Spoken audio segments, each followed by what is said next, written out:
नमस्कार। आज हम पश्चिम बंगाल के इतिहास के एक ऐसे पन्ने को खोल गए हैं जो दर्द, क्रूरता और राजनीतिक हिंसा से लिखा गया है। सेंडबाड़ी हत्याकांड। जी।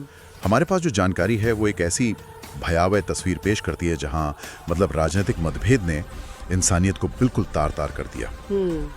आज हमारी कोशिश रहेगी कि इस घटना की तह तक जाएं, उस दौर की सच्चाई को समझें और जानें कि कैसे एक पूरा परिवार सियासी रंजिश की भेंट चढ़ गया। हाँ, और ये समझना जरूरी है कि ये महज एक क्राइम की घटना नहीं थी। सेंडबाड़ी उस दौर के पश्चिम बंगाल का जो बेहद अस्थिर और हिंसक राजनीतिक माहौल था, उसका एक आईना है। जी। बिल्कुल। ये दिखाती है कि कैसे विचारधारा के नाम पर, पार्टी के नाम पर लोग हैवानियत की हदें पार कर सकते हैं। ये हमें सोचने पर मजबूर करती है कि राजनीतिक संघर्ष जब इतना खूनी हो जाए तो समाज पर उसका असर कितना गहरा होता है, कितना स्थायी होता है। तो चलिए थोड़ा उस दौर में वापस चलते हैं। साल 1970, जगह बर्दवान, पश्चिम बंगाल। जी। जानकारी के मुताबिक वो समय पूरे देश में और खासकर बंगाल में जबरदस्त राजनीतिक उथल-पुथल का था। बिल्कुल। कांग्रेस और वामपंथी दल, खासकर CPIM, इनके बीच जबरदस्त टकराव चल रहा था। माहौल बहुत गर्म था। ऐसा लगता था जैसे पूरा समाज ही दो खेमों में बट गया हो, हर गली, हर मोहल्ला। हाँ, और ये बंटवारा सिर्फ कागजों पर या बहसों तक नहीं था, ये जमीनी हकीकत थी।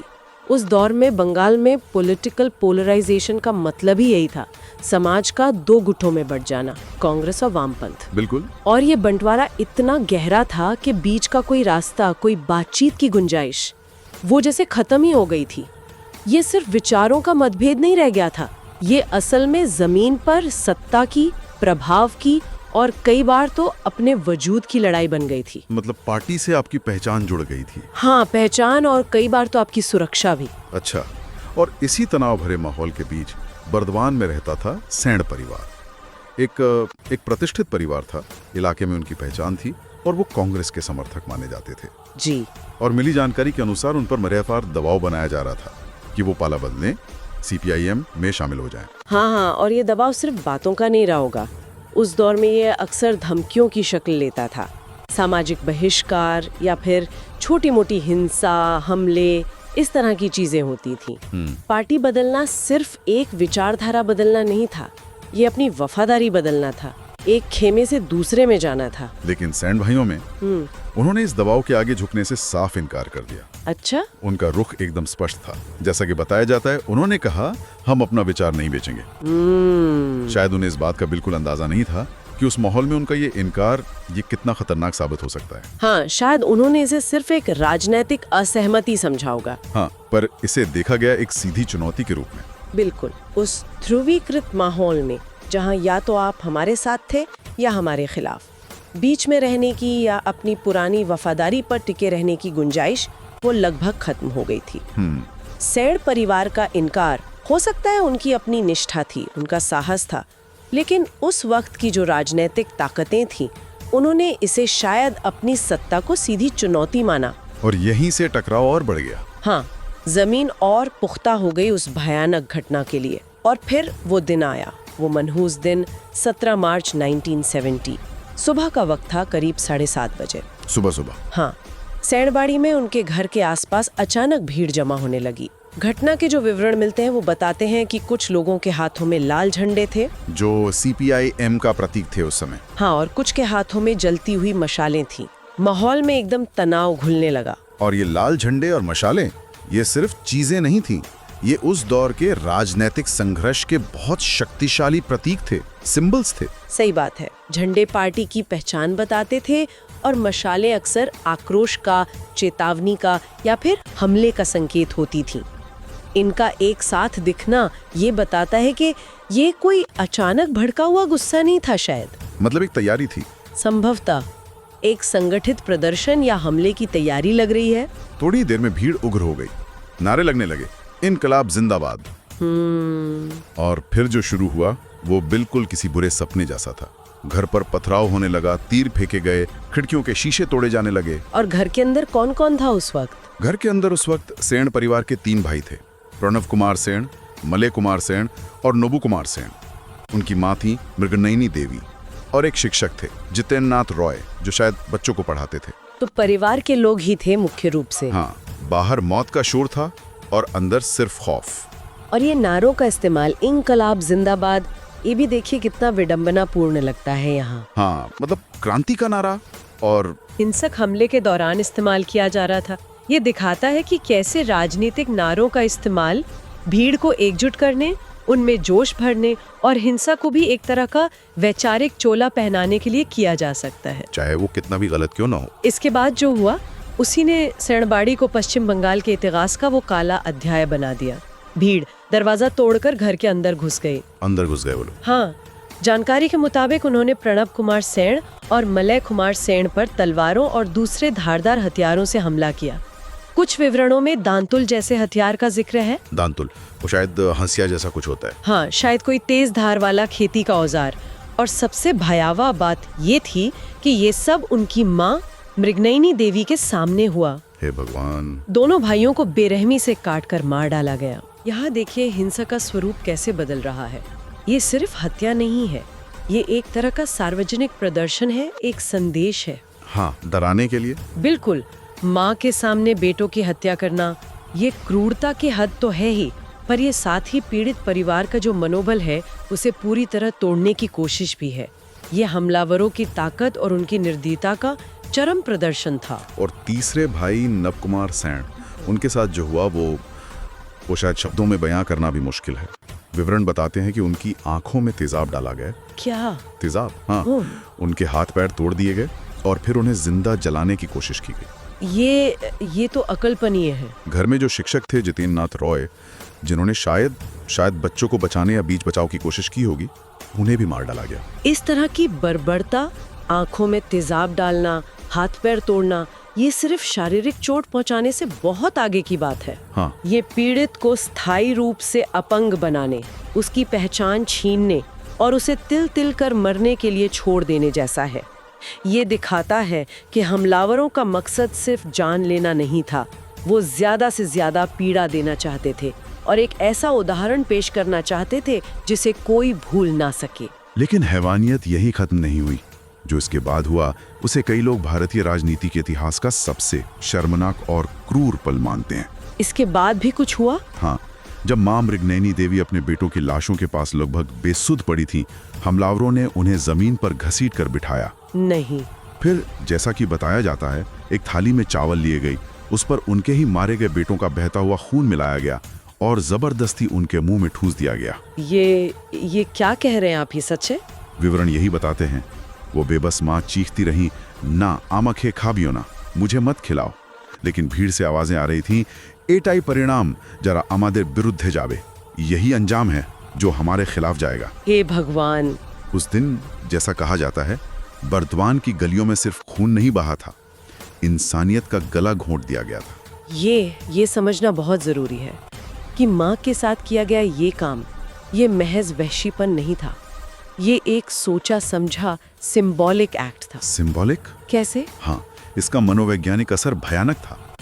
बेटों के खून से सना चावल खिलाना ये सिर्फ अपमानित करना नहीं था, ये माँ के मातृत्व को, उसके दुख को, उसकी पहचान को, हर चीज को कुचल देने की कोशिश थी।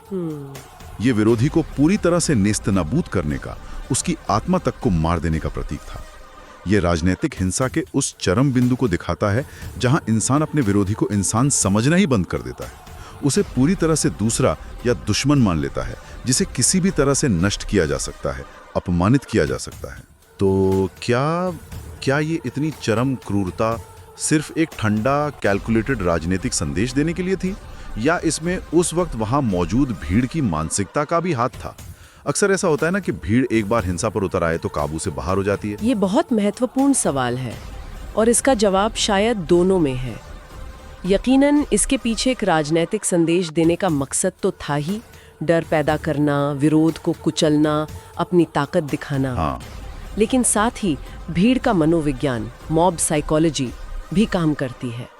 जब एक समूह हिंसा में शामिल होता है तो व्यक्तिगत जिम्मेदारी का एहसास कम हो जाता है, भावनाएं तर्क पर हावी हो जाती हैं। सही बात। और नेताओं या भड़काने वालों के उकसावे पर भीड़ वो काम भी कर सकती है जो शायद कोई अकेला इंसान करने की हिम्मत ना करे।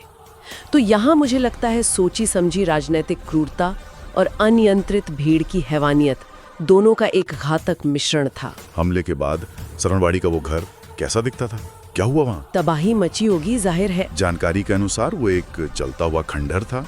दीवारों पर खून के धब्बे थे, हवा में जैसे चीत्कारें गूंज रही थीं। सब कुछ तबाह हो चुका था। और मां मृगनयनी देवी वो इस सदमे से कभी उभर नहीं पाई। उनका मानसिक संतुलन बिगड़ गया।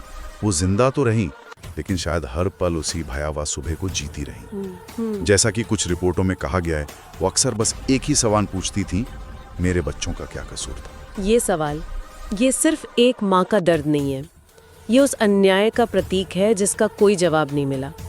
ऐसी घटनाएं सिर्फ मरने वालों की जान नहीं लेती, ये जीवित बचे लोगों की आत्मा पर इतने गहरे जख्म छोड़ जाती हैं। बिल्कुल। मृगनयनी देवी का मानसिक संतुलन खोना उस असहनीय पीड़ा का नतीजा था जिसे शायद हम और आप समझ भी नहीं सकते।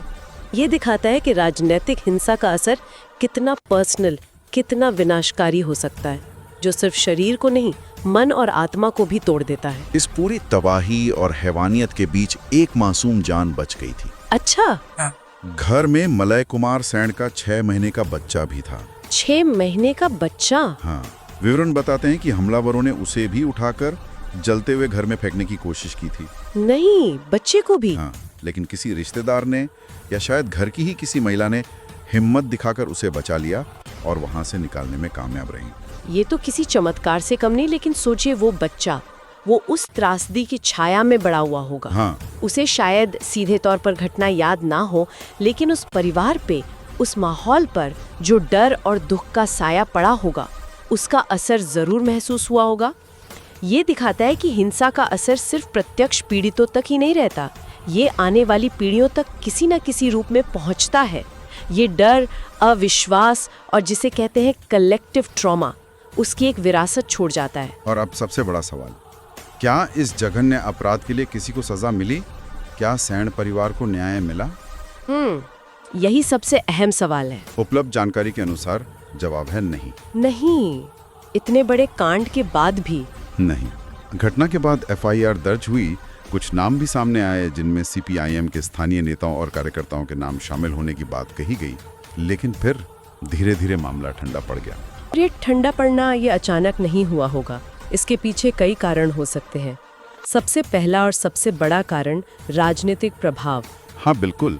उस दौर में और अक्सर आज भी जो सत्ताधारी दल या प्रभावशाली राजनीतिक गुट होते हैं, वो जांच प्रक्रिया को प्रभावित करने की क्षमता रखते हैं।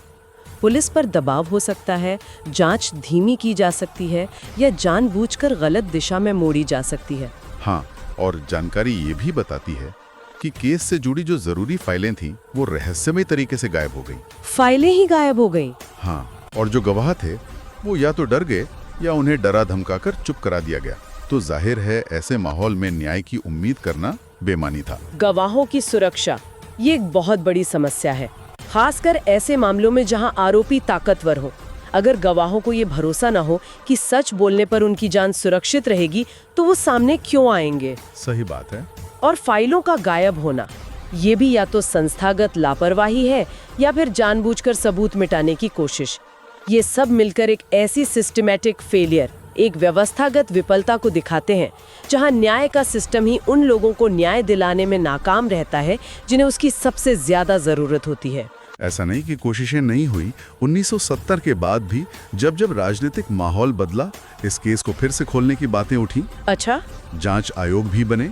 2011 में जब पश्चिम बंगाल में सत्ता बदली, तृणमूल कांग्रेस की सरकार आई, तो मुख्यमंत्री ममता बनर्जी ने भी इस मामले की सच्चाई सामने लाने के लिए एक नया न्यायिक आयोग बनाने की घोषणा की थी, जस्टिस अमिताभ लाला कमीशन। हाँ, ये आयोग बनना एक जरूरी कदम था, क्योंकि ये दिखाता है कि घटना की भयावहता को नकारा नहीं गया और न्याय की मांग वो जिंदा रही। हाँ। लेकिन आयोग बनने और असल में न्याय मिलने में एक लंबा फासला होता है।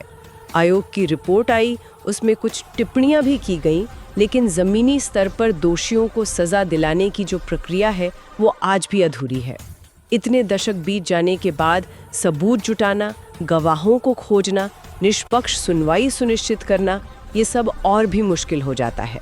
तो मतलब सैंडबाड़ी सिर्फ एक हत्याकांड की कहानी नहीं रही, ये पश्चिम बंगाल में राजनीतिक आतंक और बदले की राजनीति का एक भयानक प्रतीक बन गई। बिल्कुल। इसे अक्सर बंगाल का असली लाल दाग कहा जाने लगा, मतलब वामपंथी शासन के दौरान हुई राजनीतिक हिंसा के संदर्भ में। जानकारी के मुताबिक आज भी बर्दवान में या बंगाल की राजनीति पर नजर रखने वालों के बीच सैंडबाड़ी का नाम एक सिहरन पैदा करता है, एक चुप्पी ला देता है। वो घर अब सिर्फ ईंट गारे का ढांचा नहीं है, वो इंसानियत के पतन और अधूरे न्याय की एक दर्दनाक याद बन गया है। बिल्कुल। और जब घटनाएं इस तरह प्रतीक बन जाती हैं तो उनका महत्व सिर्फ ऐतिहासिक नहीं रह जाता, वो राजनीतिक स्मृति का, पॉलिटिकल मेमोरी का हिस्सा बन जाती हैं। हाँ। पार्टियां उन्हें अपने अपने नैरेटिव में इस्तेमाल करती हैं। कोई इसे विरोधियों के अत्याचार के सबूत के तौर पर पेश करता है, तो कोई इसे भूल जाने या दबा देने की कोशिश करता है। सैंडबाड़ी का प्रतीक बनना ये भी दिखाता है कि जब न्याय नहीं मिलता तो समाज उस घाव को भूल नहीं पाता, वो रिश्ता रहता है और भविष्य की राजनीति और सामाजिक रिश्तों को भी प्रभावित करता रहता है। सैंडबाड़ी की कहानी का शायद सबसे तकलीफदेह पहलू मौतें नहीं, बल्कि वो अंतहीन दर्द है जो मां मृगनयनी देवी ने अपनी बाकी जिंदगी झेला। जैसा कि विवरण इशारा करते हैं, वो जीती रही, लेकिन शायद हर रोज मरती रही। ये कहानी सिर्फ बंगाल के एक कोने की नहीं है, ये उन सभी जगहों की कहानी बन जाती है जहां सियासत इंसानियत पर भारी पड़ जाती है, जहां पार्टी के झंडे का रंग इंसानी खून से ज्यादा कीमती हो जाता है। और अंत में ये घटना हमें कुछ बुनियादी सवालों पर सोचने को मजबूर करती है।